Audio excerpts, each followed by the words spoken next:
Les livres d'histoire ne disent pas tout. Par exemple, aucun élève français n'apprend à l'école que la présence des Arabes en France remonte à l'époque napoléonienne et qu'elle fut parfaitement harmonieuse.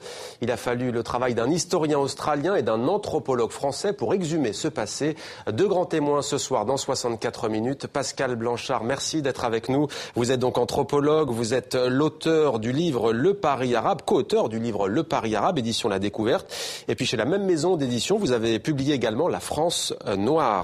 Avec nous également Ian Koller, vous êtes historien, merci d'être avec nous. Vous êtes l'auteur du livre Une France arabe 1798-1831, histoire des débuts de la diversité. C'est publié aux éditions Alma. Slimane Zeguidour, notre éditorialiste, est également avec nous. Bonsoir Slimane, vous aurez tout à l'heure une question à poser à chacun de nos deux grands témoins. Alors Ian Koller, votre livre relate donc l'arrivée des premiers Arabes en France. Quand et comment sont-ils arrivés dans l'Hexagone ?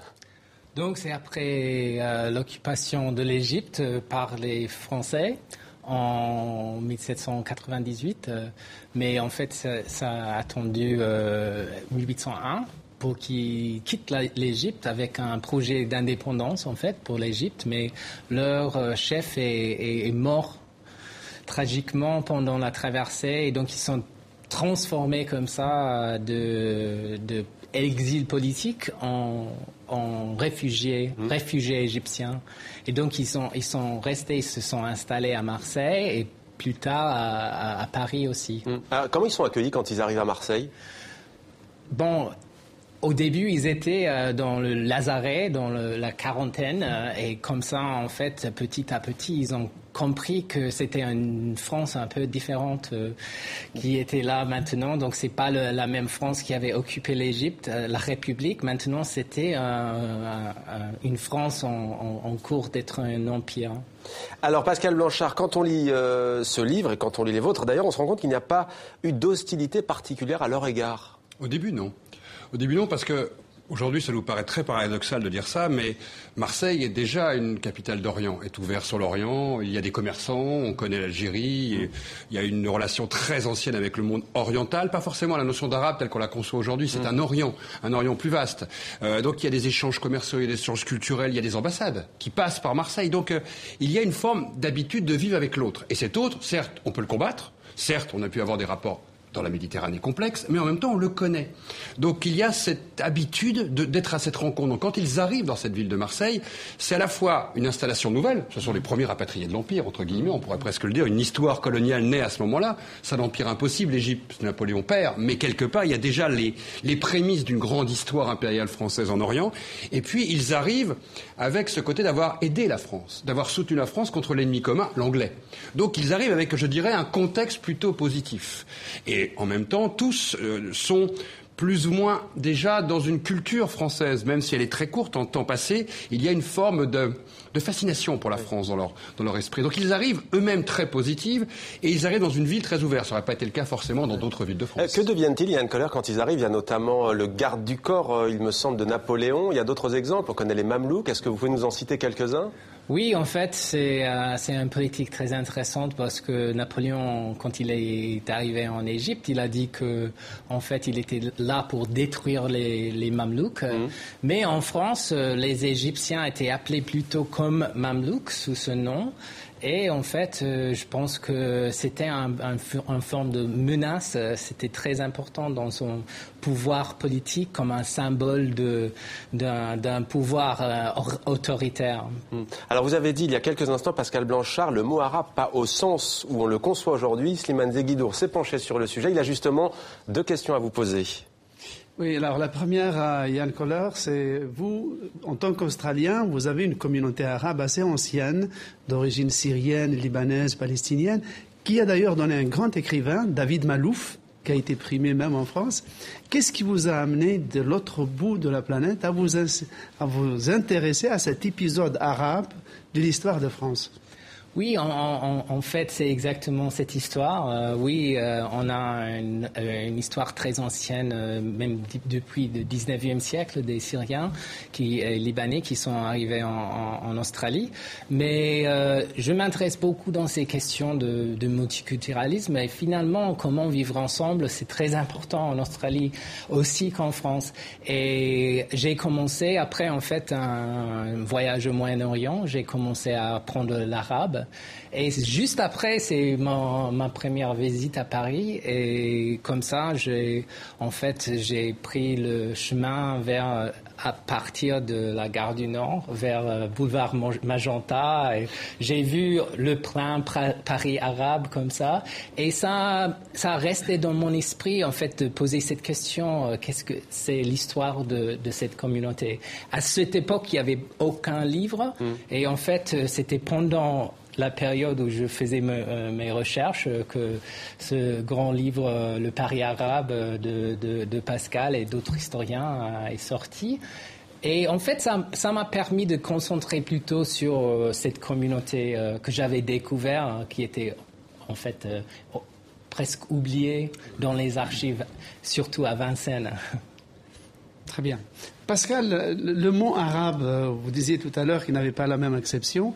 Aujourd'hui, on a l'impression, vous me direz ce que vous en pensez, que c'est un mot qui devient presque lourd à prononcer. Par exemple, pour les jeunes d'origine du Maghreb, avant c'était des Arabes. Maintenant, pour en parler, on dit les jeunes des quartiers, les rebeux, les musulmans, on parle de la diversité. On a l'impression que la simple prononciation du mot arabe en tant que substantif, lorsqu'on parle de la langue arabe ou du monde arabe, fait problème, elle est gênante. Est-ce que c'est vrai ou pas? En gros, on pourrait presque regarder depuis 2 siècles par cycle de 30 ans. Il y a 30 ans où ça va très très bien d'utiliser le mot arabe, la politique arabe de la France, le royaume arabe, rappelez-vous Napoléon III, cette fierté d'avoir une population arabo-orientale ou arabe, on affirme le mot, on le revendique même. Et puis il y a des moments, par exemple dans les années 30, quand l'immigration pose débat. On emploie le terme de Sidi. On ne parle plus d'une immigration arabe en France. Quand, à un moment, les jeunes, dans les années 80, vont se revendiquer une identité franco-arabo-française, ils vont chercher un terme. Ils vont même revendiquer avec difficulté le mot beurre, parce qu'il ne faut plus employer le mot arabe. Qui est l'inversion de l'arabe envers. Exactement, ils vont jouer avec les mots. Donc ce mot est à la fois attirant et repoussant. Mais en même temps, c'est l'histoire de France avec tout cet Orient. C'est l'histoire des croisades, c'est l'histoire de notre relation au monde. Et donc, on pourrait travailler comme ça, découper l'histoire de France et l'histoire du monde arabe en période de 30 ans et se rendre compte que chaque fois qu'on a employé le mot, c'est que nos relations allaient bien. Et à chaque fois qu'on a arrêté de l'employer, c'est qu'on avait du mal à fixer où était le bon curseur. Mais comme cette histoire est longue, on va se dire que dans quelques années, on reprendra sans aucun problème le mot arabe. Alors Yann Keller, il y a eu un cycle aussi, c'est celui de la colonisation. En quoi ce rêve d'une vie paisible, du vivre ensemble en France, va se heurter à la colonisation de l'Algérie? Ouais. Absolument, c'est là, je pense, l'histoire qui est plus marquante parce que c'est à ce moment-là, en fait, j'ai remarqué que pendant les années 1820, les gens d'origine arabe en France ont cherché de trouver leur espace, mais c'est à la fin des années 1820 et surtout avec la colonisation d'Alger, qui était extrêmement violent. Et qui a été voulu violent par certains des dirigeants et surtout le duc de Rovigo qui était un ancien ministre de police sous Napoléon. Il a voulu confisquer une mosquée pour la convertir en cathédrale, pas parce qu'il était religieux, mais c'est juste pour marquer cette possession d'Alger par les Français et pour les gens qui étaient fiers d'être arabes, à ce moment-là, il fallait choisir. Pascal Blanchard, Slimane Leguidon, vous parlez des titres des livres. C'est vrai qu'on pourrait dire qu'ils sont parfois provocateurs, comme Une France noire, Une France arabe, la France arabo-orientale. Et à l'époque, on a eu un nombre de mails, d'insultes, parce qu'on avait osé dire mettre le mot France et arabe en même temps et mettre un drapeau bleu, blanc, rouge sur la couverture.